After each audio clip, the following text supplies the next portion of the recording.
ఇక నంద్యాల జిల్లాలో చిరుత సంచారం కలకలం రేపుతోంది. నంద్యాల గిద్దలూరు ఘాట్ రోడ్లో సిరివెల్ల మండలం పచర్లలో చిరుత మహిళపై దాడి చేసింది. కట్టెల కోసం అడవిలో వెళ్లిన మాజీ సర్పంచ్ షేక్ మొనీరుసాను చంపి తల తినేసింది. ఇదే అంశంపై అప్డేట్స్ మా కరెస్పాండెంట్ లోకేష్ ఇస్తారు. లోకేష్, చెప్పండి, గత కొద్ది రోజులుగా ఎవరైతే ప్రస్తుతం మృతురాలు ఉన్నారో ఆవిడ సోదరి మీద కూడా చిరుత దాడి చేసింది. అయినా మళ్ళీ అడవిలోకే వెళ్ళిన వీళ్ళది నిర్లక్ష్యంగా చెప్పాలా, అధికారుల అలసత్వం అనుకోవాలా? ఏం జరుగుతోంది లోకేష్?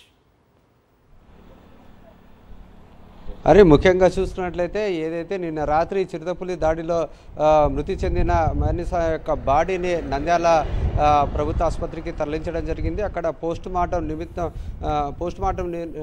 చేసిన తర్వాతనే పూర్తి వివరాలు తెలియనున్నది. ఇక మీరు చెప్పిన విధంగా అయితే గత 4 రోజుల కిందట ఈ యొక్క మెహర్నిసా యొక్క చెల్లెలైన షేక్ బి పై కూడా ఈ యొక్క చిరుతపులి దాడి చేసింది. అయితే ఆమె ఇంట్లో ఉన్నప్పుడు ఈ యొక్క చిరుతపులి వచ్చి దాడి చేసిందని చెప్పేసి చెప్పడం జరిగింది. ఆమెకు స్వల్ప గాయాలైనా కానీ ఆమె చిరుతపులి బారి నుండి తప్పించుకుందని చెప్పవచ్చు.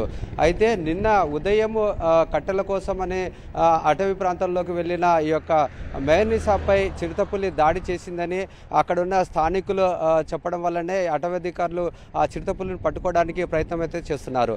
అయితే అటవీ అధికారులు ఒక విషయాన్ని ప్రస్తావిస్తున్నారు. ఏదైతే చిరుతపులి ఉందో అది మనుషుల మీద ఎక్కువ శాతంగా దాడి చేయదని చెప్పేసి అటవీ అధికారులు చెప్తున్నారు. అయితే గతంలో జరిగిన తిరుపతిలో ఒక చిన్న పాప మీద చిరుతపులి దాడి చేసింది. అదే చిరుతనే ఇక్కడ కూడా దాడి చేసి ఉండవచ్చు అనే అనుమానాలు అయితే వ్యక్తమవుతున్నాయి. ఏదైతే చిరుతపులి దాడిలోనే ఈ యొక్క మహిళ చనిపోయిందా అనేది నిర్ధారణ కావాలంటే ఖచ్చితంగా పోస్ట్ మార్టం చేసిన తర్వాతనే అన్ని విషయాలు బట్టబయలు అవుతాయి.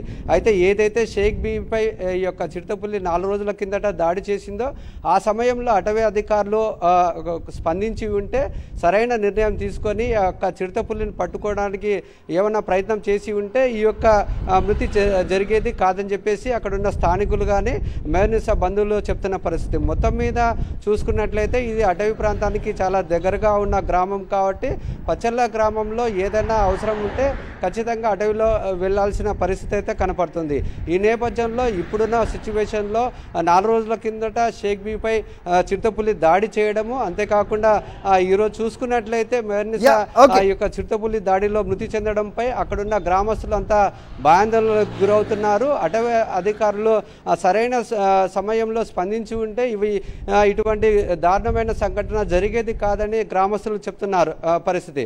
మొత్తం మీద ఈ యొక్క మేనీటర్ అయిన చిరుతపులి కోసం ఆ యొక్క అటవీ అధికారులు గాలింపు చర్యలు చేపట్టిన పరిస్థితి అయితే కనపడుతుంది. Hari, right, thanks for the inputs.